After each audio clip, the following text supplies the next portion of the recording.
Welcome to Let's Face the Facts. I'm David Almeida, and I'm your host for this rewatch podcast for the classic sitcom, The Facts of Life. I'm an actor in Orlando, Florida, and every week I synopsize, analyze, criticize, and ultimately idolize the show episode by episode. Join me as I talk about TV, entertainment, nostalgia, and pop culture with some of the greatest talent that Central Florida has to offer. Welcome back to the show.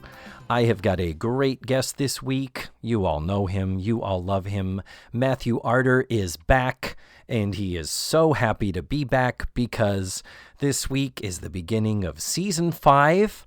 The Edna's Edibles years are upon us. Before we start, though, I've got to welcome a new Tutti Frutti, Kevin L. Hi, Kevin. Kevin's been corresponding on Facebook for some time. Thank you so much for joining the fold. If you're interested in becoming a sponsor like Kevin, you can head on over to the Patreon page and you can support Let's Face the Facts for as little as $1 a month. So before we jump in, just a reminder that I'm working here on Skype due to social distancing, the wonderful global pandemic, coronavirus, COVID-19 times that we live in. So the sound quality is a little bit different, but I think it's perfectly fine. This week, Matthew and I watched Season 5, Episode 1, Brave New World, Part 1, with the original air date of September 21st, 1983. I think we're ready to jump on in, kids. Let's face the facts with Matthew Arter. Welcome back to the show. I'm glad we are, in spite of our social distancing, able to do so and have you back, Matthew Arter. I'm not going to get emotional, but you don't know how happy I am to see your face. Oh, I'm happy to see your face too, honey. I would just like it known that I put clothes on for this, and this is strange. For me to be in a Skype meeting with clothes on, David. Is it? Well, I will say it is hard to get through this episode without tearing up because this is my sweet spot. So fucking happy, and I'm so happy that that not even a global pandemic can keep me away from having you on the show to talk about the inception of your favorite season. So let's get some business out of the way, shall we, before we start talking about the show. We just watched Season 5, Episode 1, Brave New World, Part 1. It was directed by the wonderful Asad Khalada, and he will direct all but 4 episodes this season. Last season, he did every single one. For some reason, he wanted a vacation this year. So it was written by Linda Marsh and Margie Peters. Those are our friends who created the show and fixed it back in Season 2. And this season, they have been promoted from producers to executive producers. I have no idea what that means other than I think it's probably a raise. It's probably a pay raise and less responsibility, honestly. Oh, that's probably it. Yeah. So this is a big one, kids, because the Eastland years are behind us. Yes! We are about to chop these sets down and burn them for scrap, but not quite yet. We got a little more to go. Yeah, a couple more. And but we don't. Now talk to me. In this episode, we only see the kitchen and Mrs. Garrett's bedroom. Do we ever see the cafeteria? I'm blanking here. We don't. We do so not. They've already wrecked the cafeteria set. They kept Mrs. Garrett confined to the kitchen, her bedroom, and then, of course, Edna's Edibles.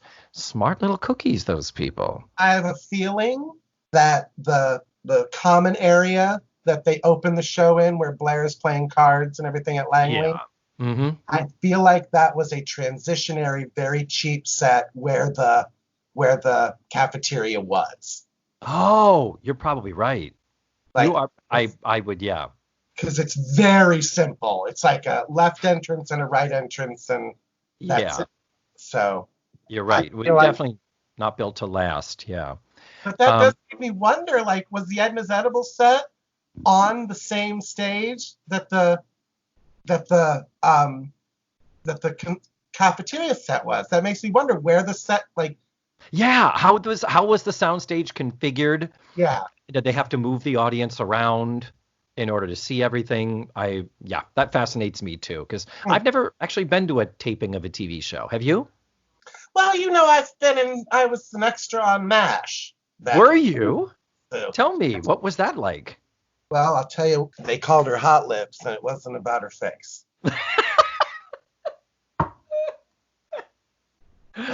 The wonderful Loretta Swit, ladies and gentlemen. Dear friend. Yes, a dear friend of yours? Uh-huh. Okay. We did MAME together, the tour. Who played what in MAME?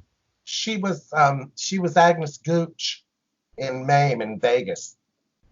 Loretta Swit. Swear to God. And what were you? Very young. Okay. Well, let's start off. We like to do our research, Matthew. We are about to start a new season. It's not really a new year, but yes, it's a new year. Yeah. And here's what I propose that we do. Okay. In the past, we have covered world events. Yeah. We have covered entertainment milestones. Yeah. And then we've gotten into specific TV stuff. Yeah. Let's hold off on the TV stuff for part 2. So, yeah, Matthew Arter, it is September 1983. Whew. Again, you and I, neither of us had been born yet. Right. This is far, far before our conceptions. And so tell us, what was going on in the world in 1983? Don't mind if I do. You want to know what people were wearing? Oh, what were people wearing? I will tell you, Blair Warner was high fashion. Like, was she? I know that I've got a comment about the first scene we see her in when we start talking about the show, but she is high fashion. The Dorothy Michaels blouse with the puffy sleeves. The belted skirts. Yeah. A-line in the boots. Yeah. Wow. The ladies were first starting to put on leg warmers. Oh, yeah. Ugh. Let's get physical. Olivia Newton-John. And I don't know if you are too old for this in 83. How dare you? They were called thermal boots, but they were also known as moon boots. I do not remember this. Every cool kid had a moon boots. It was snowshoes, like snow boots, but they looked like moon boots. Okay, like a precursor to Uggs. Oh, okay. Yeah, I see them now. They do look familiar. It didn't occur to me. That was a thing. Wow. Oh my God, you get them in different colors, and mine were blue and gray. Mm-hmm. Oh, really? So they were made for boys too? I love those boots. I was 15 years old, and I was, believe it or not a slave to fashion. Yeah. So I do not remember those. What else was going on? You want to play Price is Right for the toys that were new this year? Oh, God. Okay. Come and get your prize. David, this item is up for bid. A brand new Atari home console system. The Atari 2600? Not 2600. 50-something. 5200. Yeah. It was a 52 because it's 2600 times 2. Yeah. Oh, God, the Atari 5200. I never upgraded to that. The 2600 was my jam. I loved it. I would say one of those consoles sold for $299.99. Wow. I thought you were going to nail it. It was $200, David. You went over, so you don't get to go home with the Atari. And the biggest thing to hit the US of A right in the toy store was the Cabbage Patch Kids. Oh, I knew you were going to say it, but I didn't want to. I didn't dare hope. 1983. The Cabbage Patch. It would be the equivalent of what toilet paper is today. You cannot get it anywhere. Seriously. It was people lost their fucking minds. And it's just like Beanie Babies. They were nothing now. No. They were nothing. Go on eBay. We can get one probably for $5. And they'll pay the shipping. What else was going on? Were there some more stuff or Fashion of World events? Well, I kind of stayed away from world events because it was just, it was the year we bombed, we invaded Grenada and stuff. Ugh, It's really, um, Reagan. Ugh. you won't remember this because you were too old. Hey, The DARE program was started.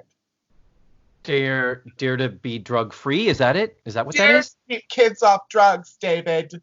Oh, A huge waste of money by the government to once again scare away children from the evils of marijuana. oh dear.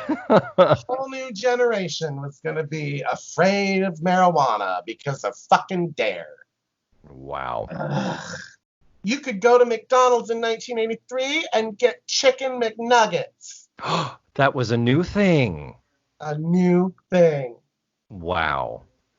People don't realize that as children, we grew up in a world without chicken McNuggets, Yeah. without breakfast at fast food restaurants. It was Yeah. tough. The struggle Uh, was real. yeah. Without McDonald's sweet and sour sauce is what we grew up without.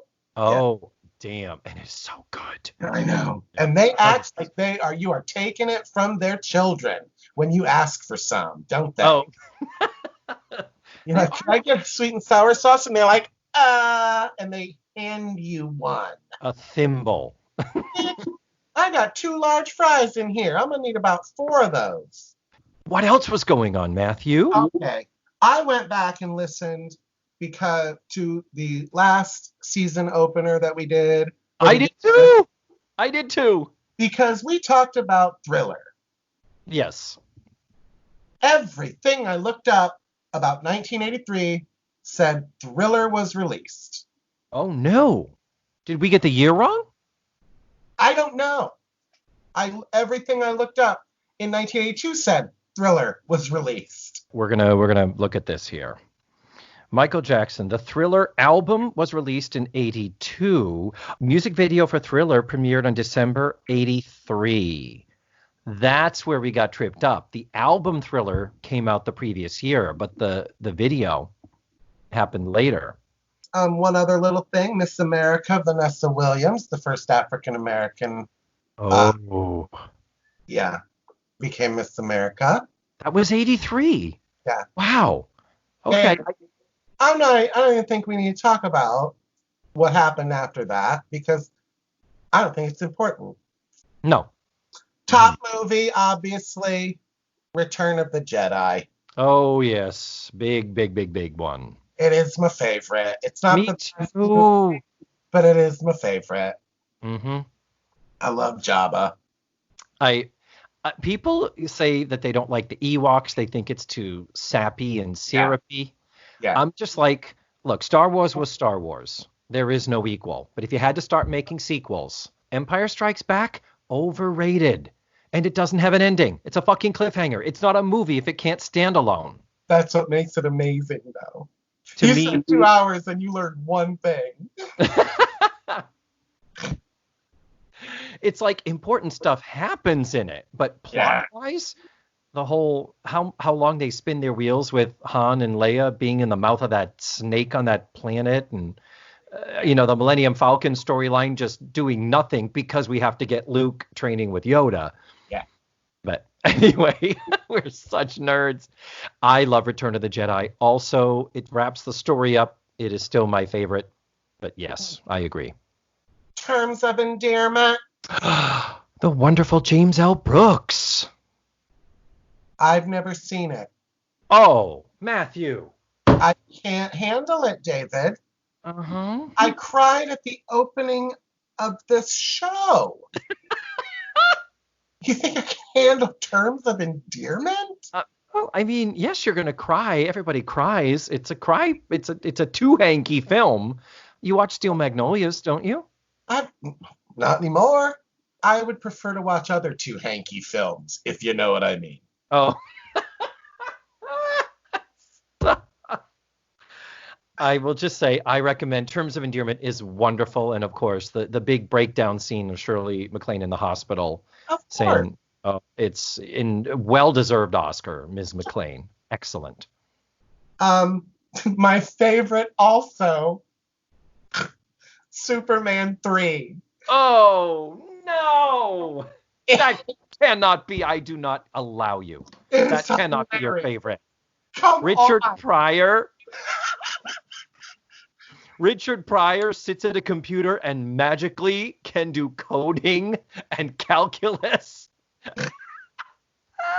Oh, oh It God. is awful. God, it's I awful. think, though, that movie, because also War Games Oh, came very out. important. I think those two movies, Superman 3 and War Games, I think those two movies, being about what they were with computers, scarred my generation of Americans from computers. Oh. We were raised to believe that if we pressed the wrong button, we were going to start World War III. You were going to launch a missile to Russia, yes. There is a great other podcast called Forgotten TV, and it goes in depth, like multiple hours long episodes about the TV show Whiz Kids. And Whiz Kids was a one season wonder that ran on CBS, and it was basically, kids as computer hackers. It was 1983. Yeah, it did. It premiered this same fall, right? It came up in my research for TV. Yeah. So that's a thing, and that was 100% born of the fact of this whole War Games thing. But and we do have an upcoming episode of The Facts of Life, I believe, where Natalie somehow miraculously logs into the disc of a rival delicatessen sandwich shop. Matthew is shaking his head vigorously with a big grin. There are a lot of computer episodes coming up, and I am here for it. He's so excited. There's one where Joe has it's just Joe talking to a computer. Oh, about her relationship with Blair. I remember that. It's coming up. It's hilarious. Mr. Mom. Oh, yeah? Wonderful Mr. Mom. Carr. The wonderful Michael Keaton. Oh, yeah, he was in that too. A movie that I believe turned a generation gay. Uh-huh. Risky Business. Oh, my God. Oh. I could not tell you what that movie is about. But I can tell you every second you get to see his bulge. Oh. Those little tiny whiteys. In his underwear. Yeah. And then we got like the 2-frame accidental glimpse of his wiener in All the Right Moves. How many videotapes and remote controls were worn out by little gay boys like us? Oh, bless. So it was different, kids. Didn't have a porn studio in our goddamn pocket. No. Also, All the Right Moves came out that year too. So was it the same year? Yeah. I didn't know that. Interesting. That's all I have for world events. We are caught up. We are ready to step in. I have to point out, of course, as I do at the beginning of every season, the ages of the girls. Yep. Here's an interesting thing. I have been wrong, Matthew. I know it's the shock on your face. I have been wrong, like a wrongy McWrongerton person, about the ages of the girls. No, I'm sorry, not about the ages, about the years of the girls. Let us review as we go here. It was one of my listeners, her name is Melissa G, who mentioned in a comment somewhere, she said, you do know Natalie doesn't graduate till the end of season 6. And you keep saying she's a junior here in season 4. I've been saying Blair and Joe last season, Blair and Joe were seniors, and I said Natalie's a junior, Tootie's a sophomore. That is wrong. Wrong. You got to back up Tootie and Natalie an entire year, and I can't fucking believe I missed that. But absolutely, it's on the interview show at the end of season 6 when they're talking about. What a horrible episode! I love that It's basically Charlotte Ray's goodbye. You realize She is in a couple more after that, but it's really her beautiful swan song. Mhm. And another sidebar. We've been wondering, do you know why Tootie is called Tootie? Where the nickname came from? No. The answer is in that interview show. When I was doing this research, Oh, yeah. Tootie says, I have been here at Eastland since I was in 6th grade, which is true, which once again fucks up what are the years that Eastland exists in, because I thought she started in 7th, and it's like, okay, 7 and 8 is junior high, 9 to 12 is, so it's a junior/high school. Nope, Tootie says she's been there since 6th grade, and she said, I talked a lot, so they gave me the name Tootie. Your face is matching my face right now. We're like, what? How does calling a person Tootie refer to them talking a lot? That sounds like farting a lot. But anyway, that's where Tootie comes from. That's a total sidebar. Anyway, to confirm ages now as we enter season 5. These are corrected, and I reserve the right to continue to be wrong in the future. Sure. In the Facts of Life Cinematic Universe, the FOLCU, Charlotte Rae is 57. Okay. Mrs. Garrett's age is never explicitly stated. We're just going to assume they're the same age. Right now, Lisa Whelchel is 20, playing Blair Warner, who is 19. Nancy McKeon is 17 years old, playing Jo, who is 19. Blair and Jo are both college freshmen. Mindy Cohn is 17. She is playing Natalie, who is 17. That may change because in season 4, they incorrectly labeled her twice as being 15 years old when she is not. In season 4, Natalie should be 16.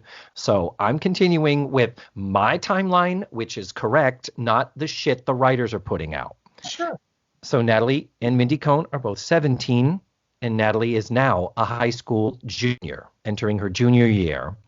And Kim Fields is 14, playing Tootie, who is 16, a high school sophomore.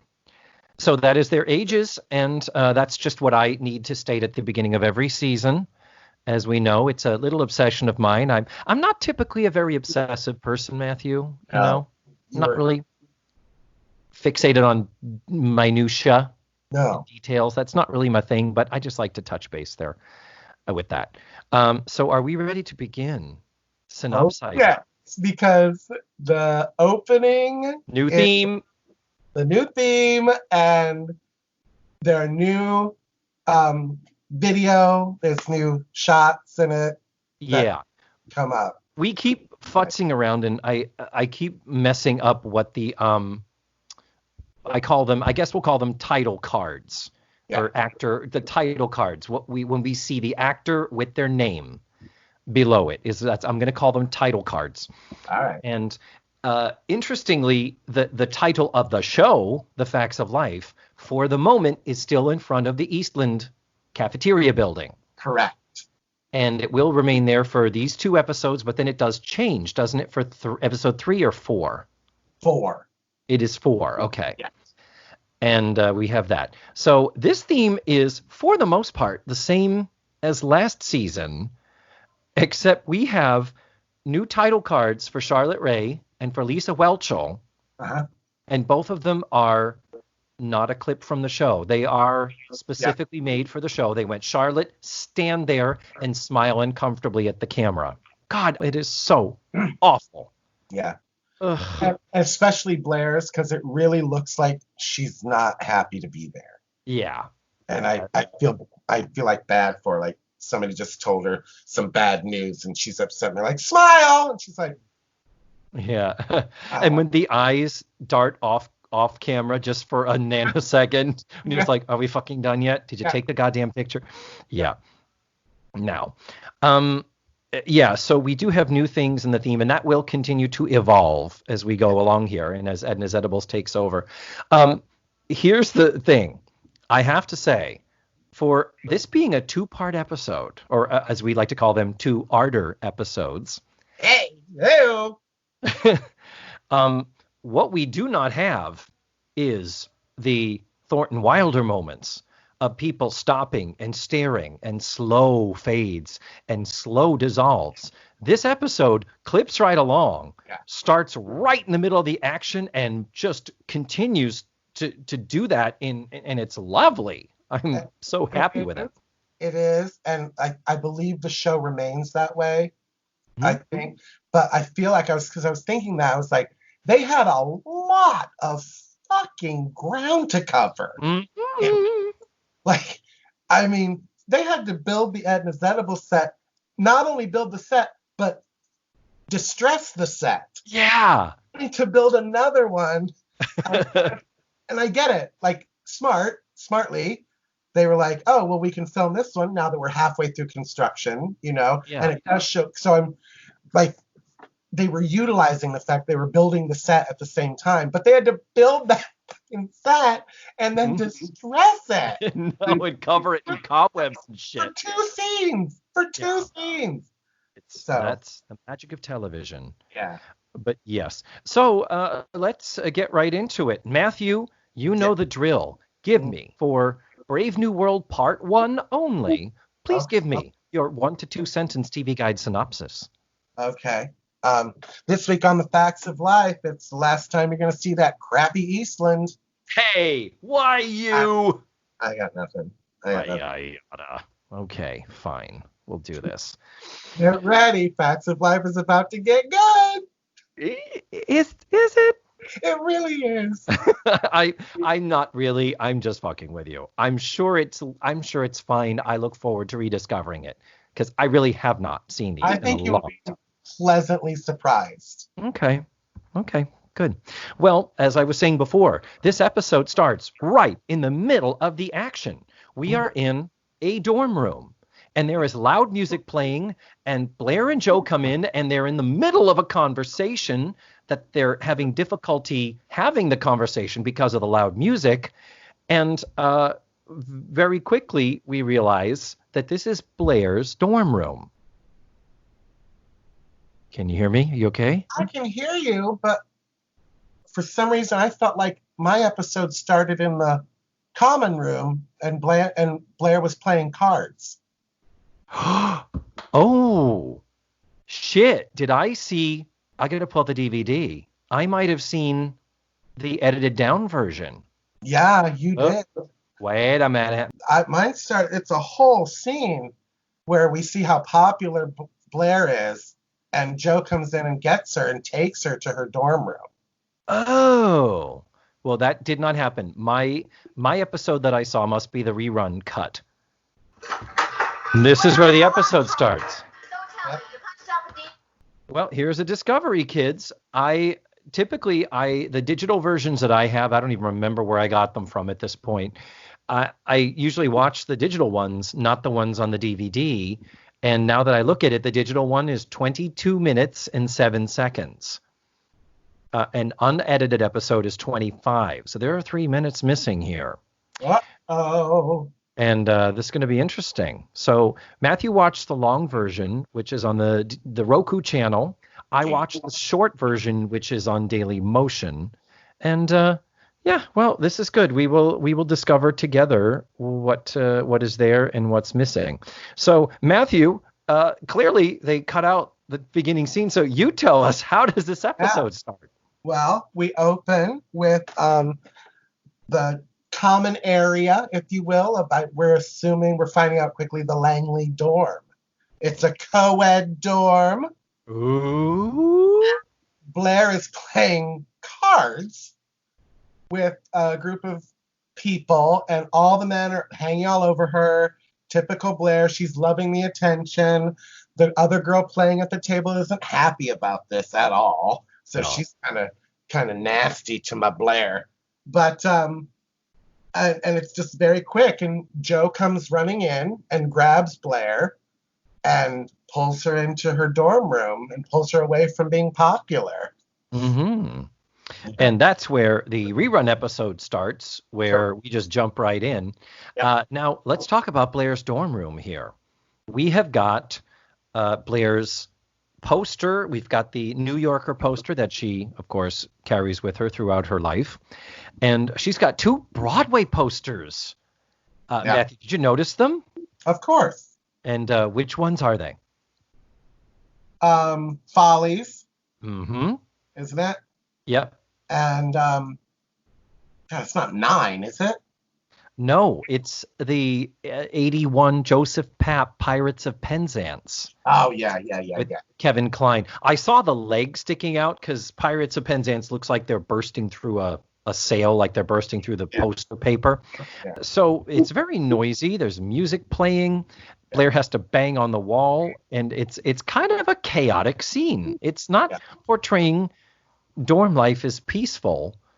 And basically, Joe has come to her saying she needs help because she has lost the campus job she was supposed to work, which was going to complete the tuition that she needed to go to Langley. And God bless her, even Blair says what we're thinking. She says, ugh, is it a money thing again with you, Joe? We've heard this before. Yeah. Yeah. But it is a good motivator. It really is. And I think the writers did a great job of like really quickly letting us know how drastically these two people's lives have changed. Yes, agreed. Like, with the opening scene that you missed, and how she just walked in and she's like, "This is my life now. I bang on the wall to get them to turn off their music." Yeah. And this is my everyday, and Joe being chaotic, and so I don't know. I like that. I did too.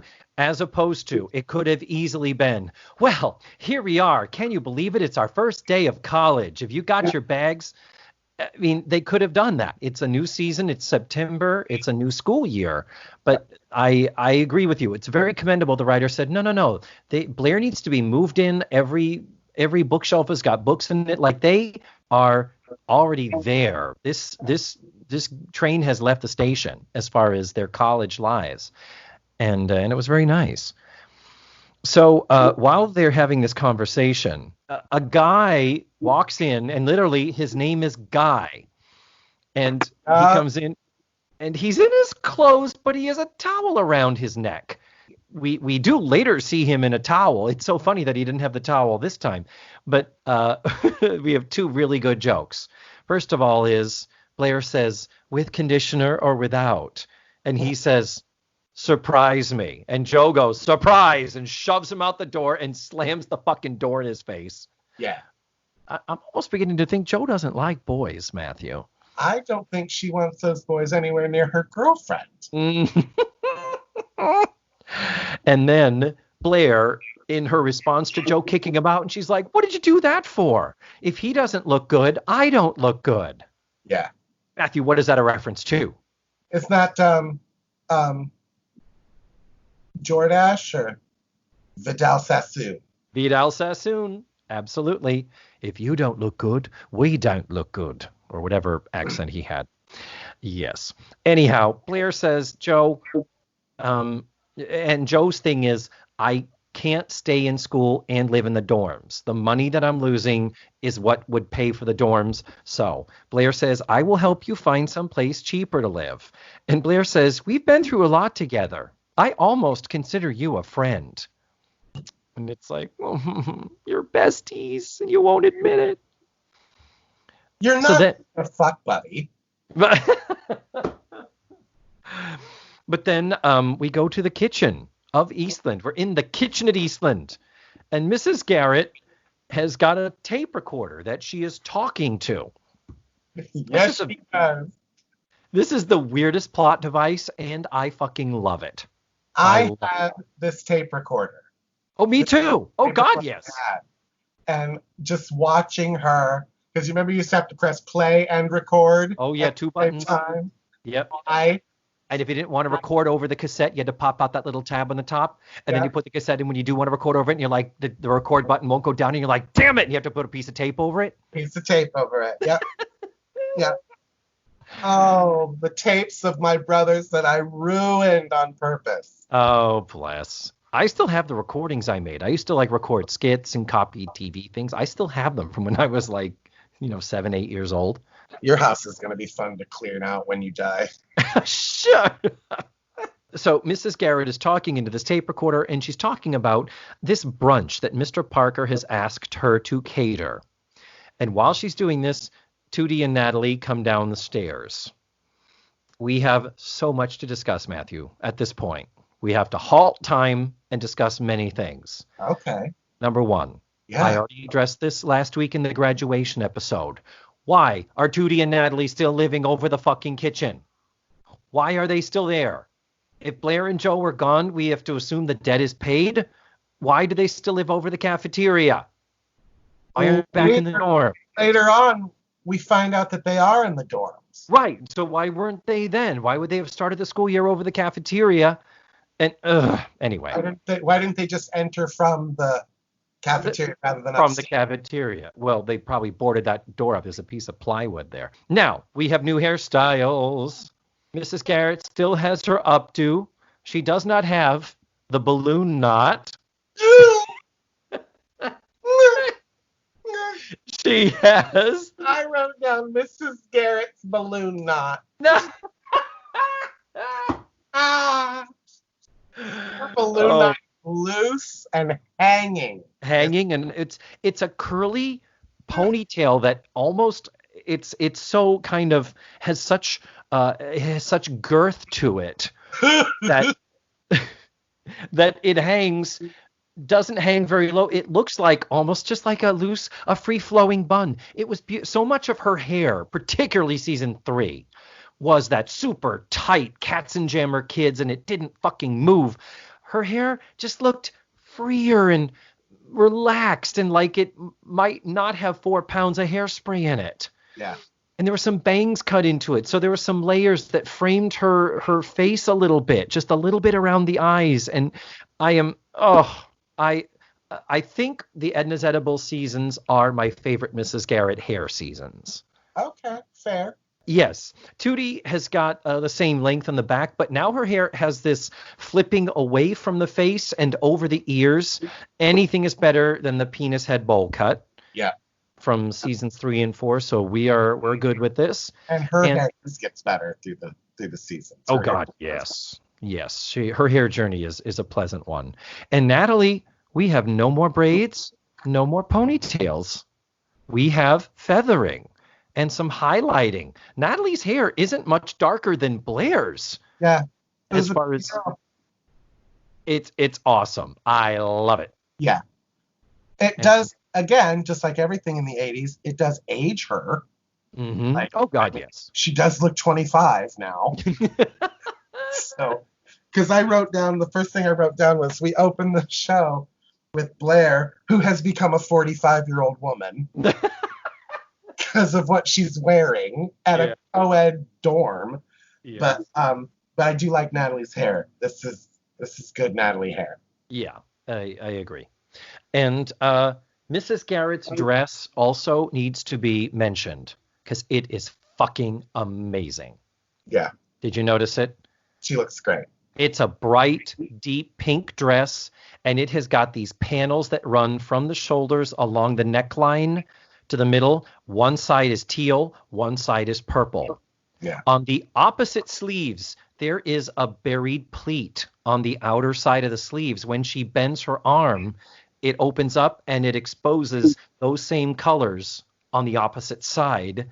And the belt she is wearing also has a split in the color. So the belt has teal on one side, purple on the other, and the teal and the purple and the pink are just so 80s-tastic. They make me happy at the core of my soul.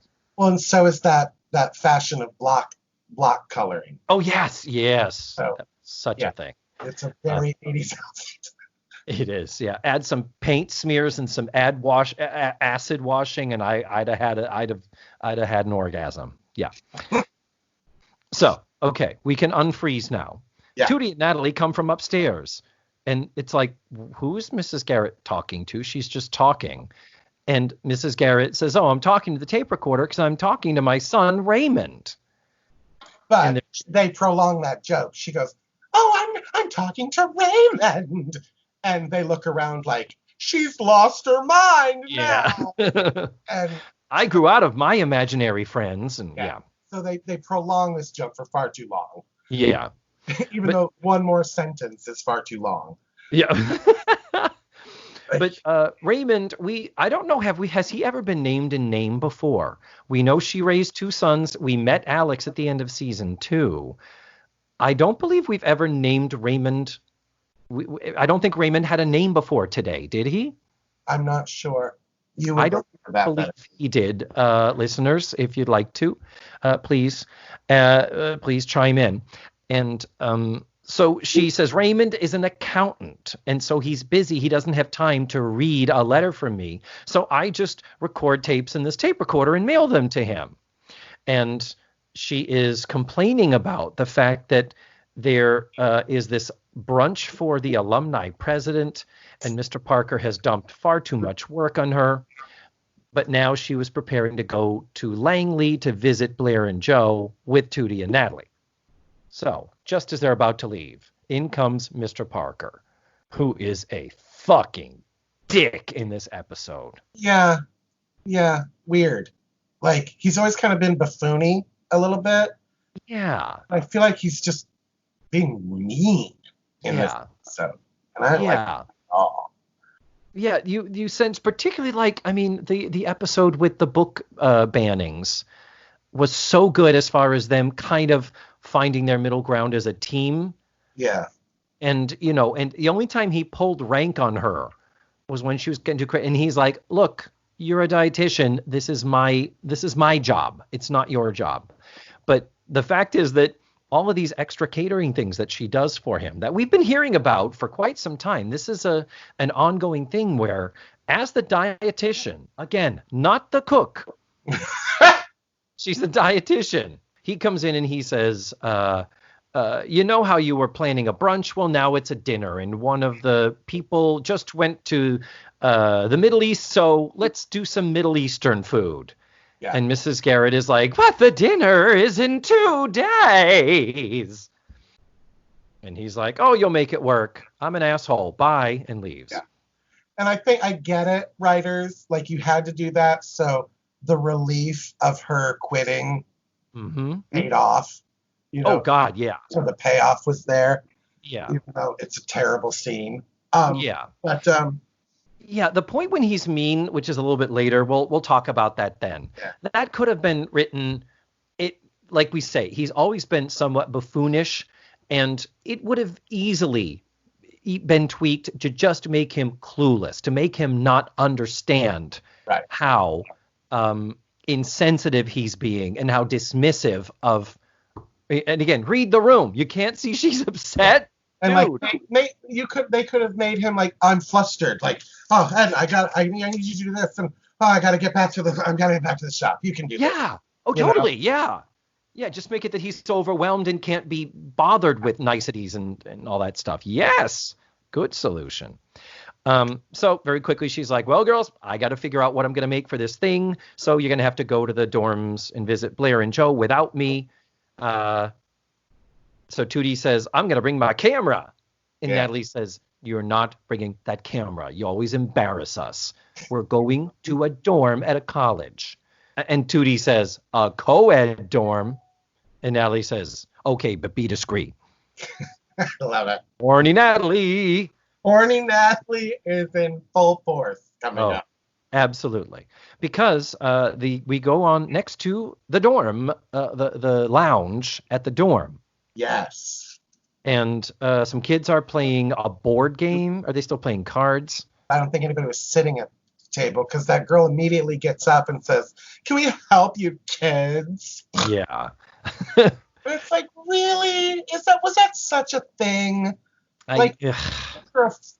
In college and some high school person walks up, you're really going to be like, hey, kid. Yeah. 2 years younger than I am. Yeah. Yeah, exactly. Fuck off, bitch. But there is this thing of Tootie and Natalie saying, don't act young. We want to act mature and all that. And then some of the kids offer them coffee and they're like, no, thank you. And then this guy says, hey, do you have a cigarette? And Tootie, of all people, is like, no, I'm trying to cut back. But then would not even be in the writing now. No. Oh, God, no. They would have never had somebody ask her for a cigarette. No. God, no. Uh, but then we get Guy comes in a towel. God bless him. Perfect 80s, blonde, feathered, nice body, but not too crazy muscly. I mean, I love that type of body. a little tiny extra, not quite a muffin top, Not quite a muffin top. but yeah, no, I know what you mean. He wasn't crazy cut and lean like porn stars are, Or like I hear. every 19-year-old college student now. Yeah, no, he had a really awesome, comfortable body that was not intimidating. Natural He could hair. Like what? Natural hair. He didn't shave his chest. Yes. It was just beautiful. But here's my question. When did that change? Like, because now, if this were filmed in 2020, it would be somebody who had a body like Zac Efron in that part. Yeah. And it's like, I don't remember anybody in my high school ever saying the words, I need to go work out.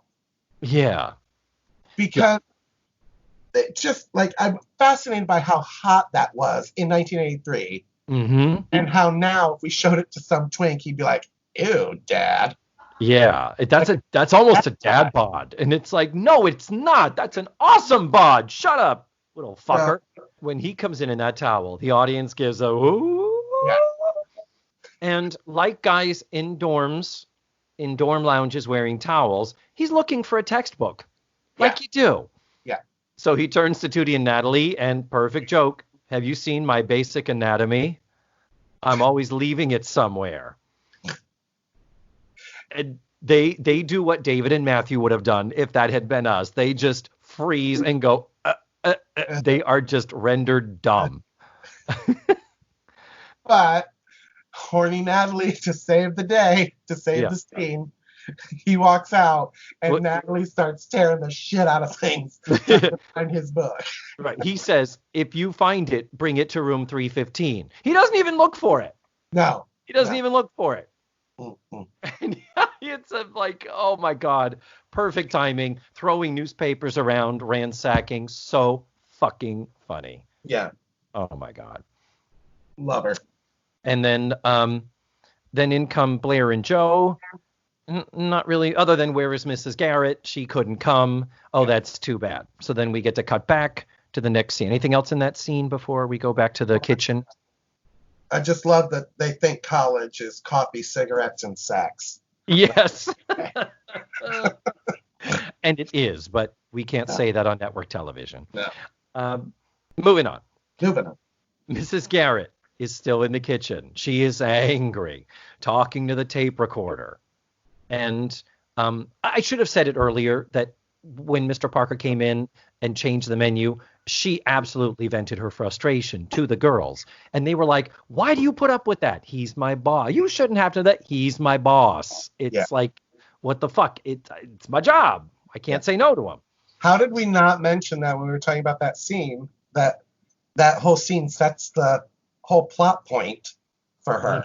They and this scene as well. This scene is business, and like she's pointing out that she is under his control. Yeah. And she hates it. Mrs. Garrett has this hummus joke. Yeah. Health conscious Mrs. Garrett is making hummus, and she says, hummus sounds like something you put on plants to make them grow. Then she tastes it and says it tastes like something you would put on plants to make it grow. Well, what do you want, Edna? It's ground up chickpeas, for God's sake. It's a healthy option. It's true. And if you're making it, why doesn't it taste good? Fix it. It's like you're the chef here. But the other thing is that people don't realize in the early 80s, outside of going to a Middle Eastern restaurant, hummus was not something you picked up at the supermarket. You couldn't get 57 flavors. It's like chips, and you didn't go to restaurants and get chips and salsa. That wasn't a thing yet. Yeah. And in our pop culture, we were still just kind of acclimating to sushi in 1983. Yep. That was still very raw fish. Ew. But Then Mr. Bradley comes in while she is mixing this hummus angrily and complaining to the tape recorder and saying, Raymond, can you believe he changed it? And then he comes and says, we want to change it to Asian now. One of the people is going to China next year, and so let's do, how's your walk skills? And she's like, what? As good as my balloon nut. No. And so she says, but all that chopping and blah, blah, blah, that's so much work. Yeah. And this is the same day. She's in the same dress. So he has just changed it twice in one day. This thing is 2 days away. And and after she spent all this money to get the stuff to make the Moroccan food. Exactly. Now he's going to come in. I was just happy he didn't say Oriental food. Oh, Jesus, God, you're right. You're he did so say Asian, so I'm pretty proud of him for that. That's good. Progress is being made. So then she says, you're changing it again. And she finally says, you wouldn't treat a professional caterer this way. Yeah. And he just shrugs and says, well, you're not a professional caterer. Yeah. And the audience you get the, oh. Yeah. And she has to keep her shit together. So finally he leaves and she's like, oh, and she turns to the tape recorder and says, did you hear that, Raymond? And oh, you did hear. It was on. It was recording. Yeah. And she just says, I'm so tired of being at the mercy of other people. Oh, Raymond, if I could be my own boss, I don't have time for ifs right now. I've got to go and get to the library and get books on how to cook Asian food. So, and that's pretty much where the scene ends. So she says, I'm going to sign off on this. And that's where the scene ends. So, and foreshadowing. What I love is just a timely reference. Not really. It's just a time capsule reference. Going to the library for a recipe book. For cookbooks. Yeah. It's so funny to me that now, anytime I want to make anything, I just Google it. And I have a recipe, and it's funny to me how time-consuming this is. Mrs. Garrett, as a professional dietitian who went to the school in Paris, doesn't have anything in her brain to say, okay, if he wants Asian food, I can do A, B, C, D, E. Right. It's just very, very strange. Back in Blair's dorm. Yeah. And this is a little bit of a surprise. Joe walks in. No lock on the door. Yeah. Like, okay. Joe is carrying a sleeping bag, a suitcase, and her toolbox. And what tools are in that box, we do not probably want to know. And she has told, and Blair's asleep. The room is dark. She wakes her up and walks into her fucking room while she's asleep. And she says, oh, well, Blair, I moved out of the dorm. And she's like, oh, okay, so what are you doing here? And Joe drops everything on the floor. And basically, Joe has hatched this plan where she is going to sneak into Blair's room before curfew, sneak out after breakfast, and sleep on Blair's floor, and basically squat in Blair's dorm room without paying to be in the dorm. And for some reason, Joe says, I'll come in the window and I'll go out the window. What? That's, very. And here's the other thing. She talks about sneaking in before curfew. My first thought was, why is that? This is college now. There's no curfew at college. And that's weird. And then later we're going to find out that there's actually like a house mother who fucking polices the damn halls. Yeah. We're going to learn about her later, but it's like, who obviously lives there. Yeah. But it's like her robe when she comes. Oh, that's right. She is. She's in a robe. But it's like, this is a co-ed dorm in college. College is the point where you're like, okay, you're all adults. Take care of your shit yourself. Why are they? It's not like one of those hotels for young ladies aspiring to be actresses in New York City where Elaine Stritch lived in 1948. Right. I mean, but anyway, Joe is so typically practical, and yet Joe is the one when Blair is like, this is not going to work. This isn't going to fly. And Joe's like, sure it is. It's going to be great. Isn't this terrific? Again, read the room. Yeah. Come on. I mean, like, I felt like it was out of character for Joe to do that way. Yeah, I agree. Like, I don't know. I didn't really like the way. Yeah, she could have like pulled rank with the friendship more and saying, Blair, if I don't stay here, I got to drop out of school. Do you want me to drop out of school? No, I don't want you to drop. Good. Then this is the solution. Right. We agree. Yeah. It could have been tweaked. Absolutely. Um, so that's where we are we're at our first commercial now. Yeah. So we're in the kitchen after we come back from commercial. Mrs. Garrett is looking at Tootie's pictures. And she does mention there's a picture of a door. And there's a boy in a towel. It's like, you go, Tootie. You got a picture? I want that picture. And while they're talking, this strange man walks in the kitchen behind them, puts down a briefcase and kind of, shh, don't. So it's like, God, hope it's not a rapist. Yeah. And then he walks up, puts his hands over Charlotte Ray's eyes and says, guess who? And she's like, they do a joke about her feeling his mustache. And she's like, well, it's not one of the girls. And when he reveals herself, she's like, Raymond, it's Raymond, my son. Played by the amazing character actor Joel Brooks. I love Joel Brooks. All right. Are you familiar with him?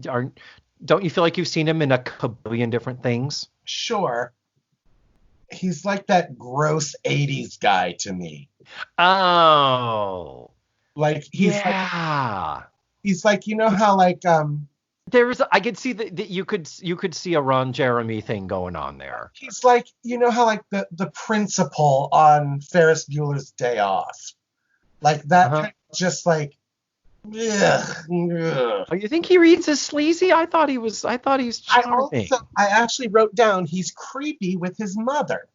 Oh, like, the way really? He picked her up and the way he like he moves her hair out of her face. Touches her blouse, like, and the way he's standing over. You're right. He didn't pinch like the fabric on her blouse. Yeah. And it's just creepy to me. So I'm a little creeped out by Raymond. Oh, I loved Raymond. Everybody loves Raymond. Yeah. But the thing is, I think what he was trying to go for was, okay, I'm her son, and you have not seen me in 4 years. No one knows who the fuck I am.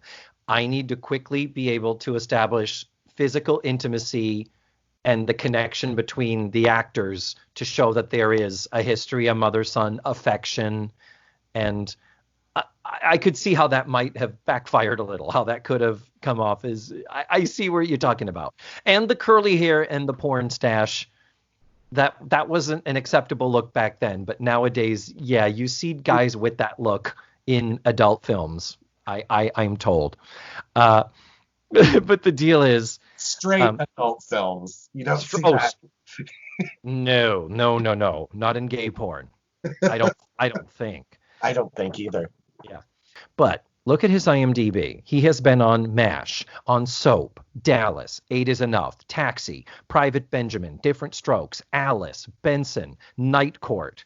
He was on a 13-episode series called Teachers Only in 1983. So that was running right now. That might have been a mid-season replacement. But he, for his longest run, was 2 seasons or 44 episodes of My Sister Sam. Oh, God. It's the Pam Dauber show after she did Mork and Mindy. That was 1986 to 1988. And the show is sadly notable because a year after it was canceled, the girl that played the younger sister of Pam Dauber was murdered. And it's kind of tragic. But that was a 2-year run of a show. And then he has since been in 100 kabillion things, including he does come back at the end of season 5 on The Facts of Life. He only plays Raymond that one more time on the show. And then he is back for the reunion movie in 2001, managing Blair Warner's hotel. And I'm like, okay, sure. Haven't seen him in an awfully long time, but Okay, fine, whatever. Mrs. Garrett does ask if his wife Doris is there. It's like, no, no, no, no. And then he says, well, I just wanted to come and see you because I want to make sure you didn't cut yourself with all of the chopping you had to do to prepare Mr. Parker's feast last week. So this is the next week, which is good because if it had been too soon afterwards, I would have been jumping all over Tootie having the pictures back from her rolls of film. You don't get pictures back that quickly in 1983. Matthew is laughing very hard at me right now. It's funny because I thought that, and then I had like relief when he mentioned, like the writers put in there, it was a week ago. And I was like, all right, I'm on board. Okay.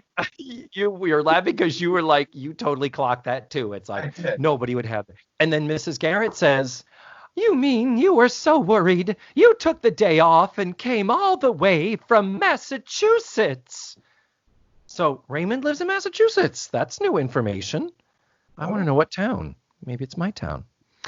But he says, actually, I've been here a couple of days because I've been working night and day on a business deal. And I wanted to take you out to lunch to celebrate. And Tootie and Natalie are like, well, hey, we were just going to go to lunch in town. Do you want to come and join us? And he says, you know what? Let me take my mom out, but let's meet afterwards for dessert. I'll give you the address. And it's like, okay, great. So they all start to leave. And I'm sitting here. Are you thinking what I'm thinking, Matthew? No. Who is feeding the girls at the school? You're in the cafeteria kitchen. They're like, we're going to go to lunch. Going to go in town. It's like, well, yeah, because no food to eat here. You're not the ones making it. I didn't even think of that. And they are in the kitchen, and there's no activity whatsoever by anybody, just three of them in an empty kitchen. Yeah, but here's the deal, Matthew. This is the last time I'm ever going to say that. I have said it so many times on this show. Yeah. Who is feeding the school? Yeah. Why are they not? Every single scene should be them in the kitchen with the fucking dirty dishes and chopping and dicing and splicing. But anyway, I'm just saying it was just so funny how casual. Like, we were going to go to lunch. We're going to go here. Well, we can meet for dessert. Sure, we don't have to be anywhere. We don't have any obligations like class. So then the little extra hint that Raymond drops before they leave is he says, oh, and Mom, this place has the best apple strudel in town. And Edna, of course, is like, better than mine. And he says, you'll have to judge that for yourself. And then gives her a creepy touch of the fabric on her. On her, that's where he pinches like, yeah. It is a little Silence of the Lambs. Now that you mention it, it is. A little bit. But I still love him because I love him in the next scene. Because, Matthew, we now go to the next scene. Where is the next scene? Don't cry. We see Edna's edibles. We finally get to see. For the first time, we get to see the shop, and it is a shithole. Yeah. It is. Ara's Eatery or something it said it was called. Ara, A-R-A, Ara's Deli. Ara's Deli, yeah. Ara's Deli. Yeah. And he says it was an Armenian deli that failed. Yeah. So, okay, Ara, that sounds like an Armenian name, doesn't it? Sure, why not? But the tables and chairs are stacked up. There are cobwebs all over everything. There's newspapers and shit everywhere. Shelves aren't even shelves. They're at an angle and collapsed and deshelved. It's clearly, I mean, they have worked overtime to make this place look awful. And honestly, when we do finally see it pulled together, it is such a lovely little store. I mean, it really does look nice. But we are not there yet. With that said, they did work very hard to make it look nasty and dirty. The cast also works very hard to let you know how nasty and dirty it is. They spend the next 5 minutes constantly pulling cobwebs off of themselves. Yeah. Mm-hmm. Looking like they're going to step on a landmine, for God's sake. Yeah. Okay, we get it. It's dirty. Yes. But they walk in like they just stepped into a war zone. And what is happening? Exactly. There's COVID-19 on every surface here. But basically, he says, you want to sit down, and a nice little reference to the FOLCU. She says, sit down. You never make me sit down for news. That's your brother's department. And we have established in the one time we met Alex is kind of the no good Nick's son, the drifter in the music biz who disappoints her. You know, Raymond is the steadfast, dependable son. Raymond's the favorite. Yeah. Alex, piece of shit. So he says that he has bought this store and he is giving it to her. He says, everything you see here, this is yours. And of course, she's looking around at all the crap like, what? What is mine? He says, I'm giving it to you so that you can open your own gourmet food shop. Though in the future, I see it as a base of operations for your catering business. And she's like, wait, what are you talking about?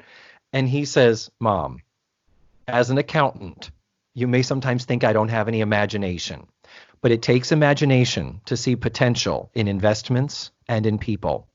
And I put my money on you any day. I know. Isn't that so sweet? It's like, he was a little close to her face when he said it. He was a little close to her face.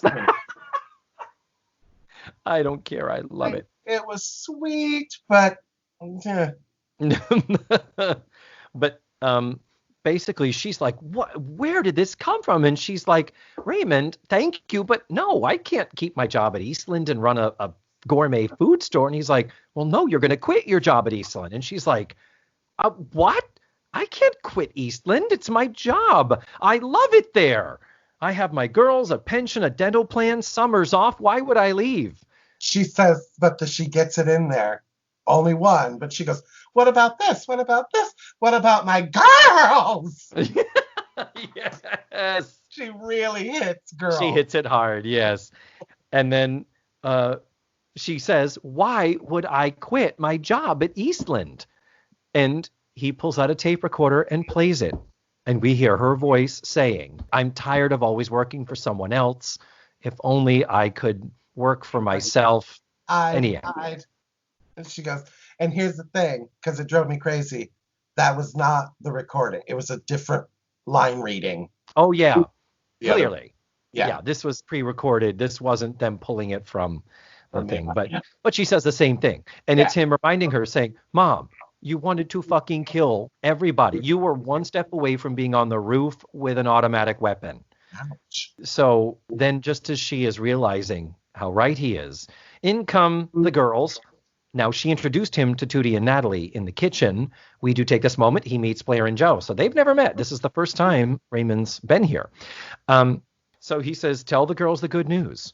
And Mrs. Garrett says, I'm going to be opening my own food shop. And they're like, yay, I'm starting my own catering service. Yay, I'm leaving Eastland. Oh, fuck that. Well, Joe and Blair are happy. Yeah. Come in very quickly with the yay. And then I wrote down the very audacity of Nat and Tootie. The very audacity. I cannot imagine where they would get off. Yeah. Who the fuck do they think there are? Oh, my God. Because basically, Tootie and Natalie are like, no, we're not signing off on this. We don't want you to leave Eastland. We need you around. And she's like, I can't work. And Blair and Joe say she can't work at Eastland forever. And Natalie's like, no, just till I graduate. And Tootie's like, you mean till I graduate? It's like, you selfish little bitches. Yeah. How much has this woman done for you? Exactly. One chance for her to be happy, and you're going to shit on it. Yeah. Wow. No, we're on the same page there, hon. We are. So she says there are responsibilities and risks. And she says to Raymond, what is the deal with the building? How could I pay you back? Yeah. And he says, you'll pay me rent at a competitive rate. And she's like, okay. And then she does say, but does Peekskill need another restaurant? Oh, no, is it Tootie and Natalie who say, does Peekskill really need another restaurant? And then Edna starts seeing the potential. And she says, oh, well, that would be a perfect showcase over there. And there's a work area here. And, oh, curtains would make a world of difference. Yeah, that's what the show. I love that line. Curtains. The place is a fucking demolished wreck. And she's like, well, curtains would help. Yeah, curtains, yeah.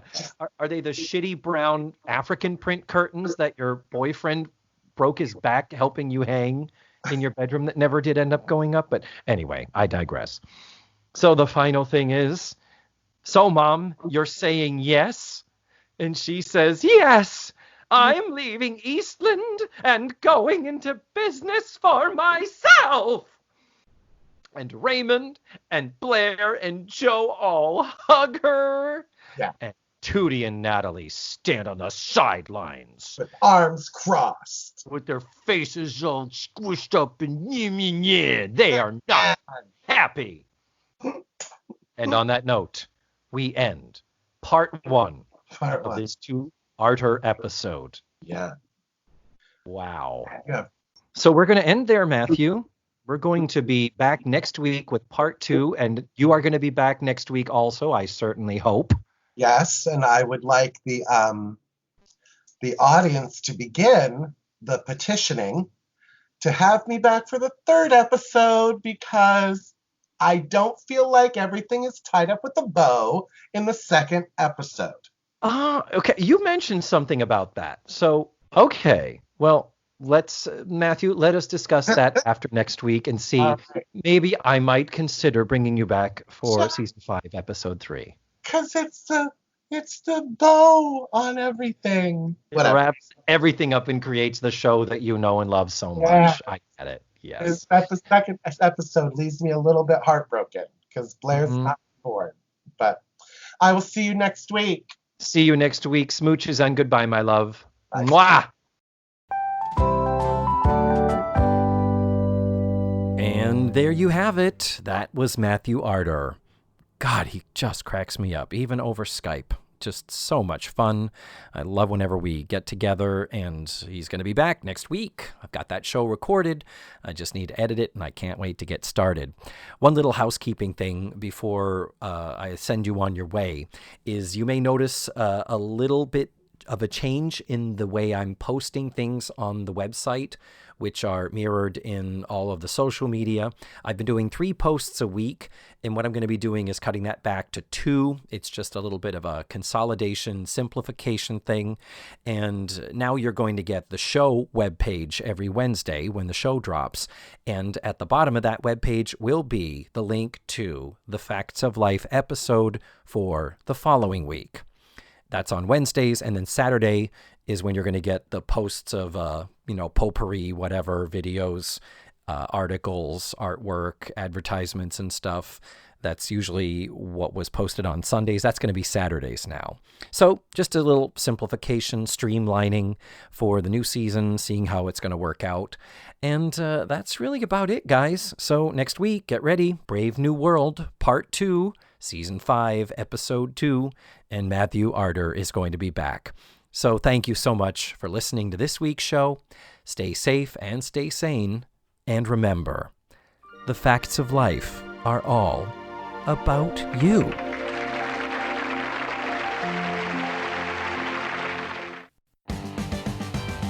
Let's Face the Facts was produced, written, hosted, and edited by me, David Almeida. My theme song was beautifully arranged and recorded by Ned Wilkinson. Our website is facethefactspod.com. You have to drop the lets. And that's where you can find extra pictures, video, and audio extras from the digital cutting room floor. Follow the show on social media. We're everywhere under the handle Face the Facts Pod. You can become a patron of the show by going to patreon.com/FaceTheFactsPod. And don't forget, go to your favorite podcatchers and subscribe, rate, and review. Tune in again next week for another thrilling episode of Let's Face the Facts.